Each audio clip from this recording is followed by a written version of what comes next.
Depuis que je suis revenu des US, les gens me posent souvent la question, ils sont comment les Américains?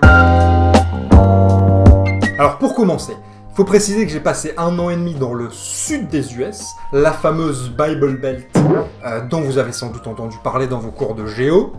Alors oui, dans cette Bible Belt, ils sont très croyants, majorité protestants, ils vont à l'église 1 à 2 fois par semaine et forment des communautés avec les personnes qui fréquentent la même église. C'est aussi dans cette région qu'ils sont à majorité républicains, c'est-à-dire pour un libéralisme économique exacerbé et pour moins de protection sociale. En tout cas, c'est la manière dont on le voit depuis la France. Et ce qui est intéressant, c'est que le social se fait aussi en partie à l'intérieur de ces communautés. Les Américains donnent beaucoup à la charité et font des actions locales pour venir en aide aux plus démunis. Comme par exemple payer un hôpital pour qu'une personne qui n'a pas les moyens puisse venir se faire opérer. Ah, finalement, ils ont un petit cœur, ces Américains. Donc ils agissent au niveau local et ont la hantise d'un système national de peur que quelqu'un à l'autre bout du pays qui mériterait moins finisse par en profiter. C'est tout vu, monsieur Lambert. C'est une double fracture du col de l'utérus. Ah bon? Vous êtes sûr, docteur? Écoutez, vous avez affaire au spécialiste champion de France 98 du col de l'utérus. C'est cadeau. Donnez-moi votre lieu de naissance. Je suis né à Lyon.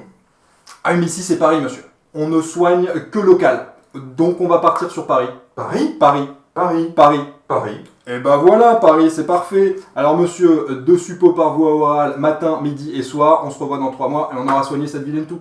Côté comportement, la première chose qui frappe quand on arrive aux US, c'est la capacité des gens à discuter entre eux.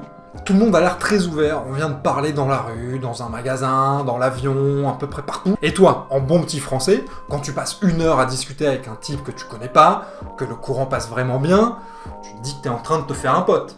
Et là, erreur fatale, parce que si tu n'appartiens pas à la même communauté, tu ne seras jamais dans leur cercle d'amis. Sauf peut-être sur Facebook. Là oui, là ça y va, ça distribue. Allez par ici, le POC! Ça restera à jamais une relation de façade. Alors moi j'aime bien la métaphore entre le français qui serait plutôt noix de coco, c'est-à-dire inaccessible, très froid au premier abord, mais qui peut louer un vrai lien d'amitié une fois que la première barrière est franchie. Les Américains, eux, seraient plus des pêches, c'est-à-dire le premier contact avec eux est hyper facile, mais ensuite impossible de rejoindre leur cercle d'amis. Le pire dans tout ça, c'est qu'ils t'aident pas des masses en te disant dès le début qu'ils vont pas être amis avec toi. Ils sont même dans l'exact opposé. Comme c'est l'image qui compte principalement pour eux, ils vont être super sympas, ils vont te promettre de te revoir, de t'inviter, sauf que ça n'arrivera littéralement jamais. Non mais t'as l'impression que les types sont en campagne électorale permanente.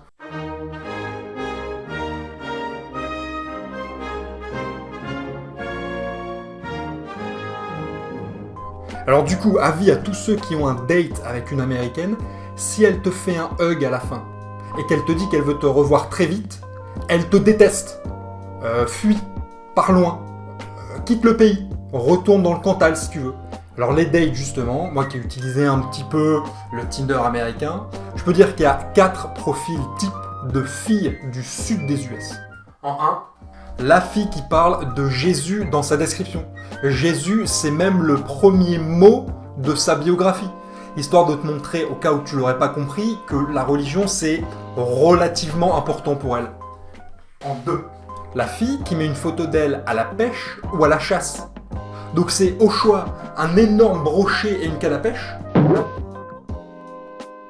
ou alors un animal bien décédé et un fusil. Bien te montrer qu'elle a des couilles, quoi. Pas la faire chier. En 3, la fille de moins de 30 ans divorcée avec enfant. Parce que oui, dans cette région hyper religieuse, ils se marient très très tôt. Moi j'en ai rencontré des dizaines qui étaient mariés à 24 ans, la moyenne nationale est à 27 ans, contre 30 ans en France. Ça donne donc des tonnes de filles divorcées, et le plus souvent avec enfants, qui se retrouvent sur Tinder. Mais le pire, c'est que les enfants aussi se retrouvent en général sur la photo de profil Tinder. Donc là, le petit il a absolument rien demandé. A priori, il cherche pas nécessairement un amoureux ou une amoureuse. Il est ok dans sa classe. En 4, la fille qui prend des selfies en voiture.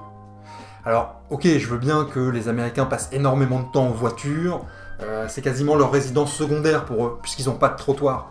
Mais de là à se dire que la voiture est le meilleur endroit sur Terre pour prendre une photo de profil, j'ai du mal à comprendre. Et quand tu cumules les 4, t'as le combo maxi gagnant sur le American Tinder Game.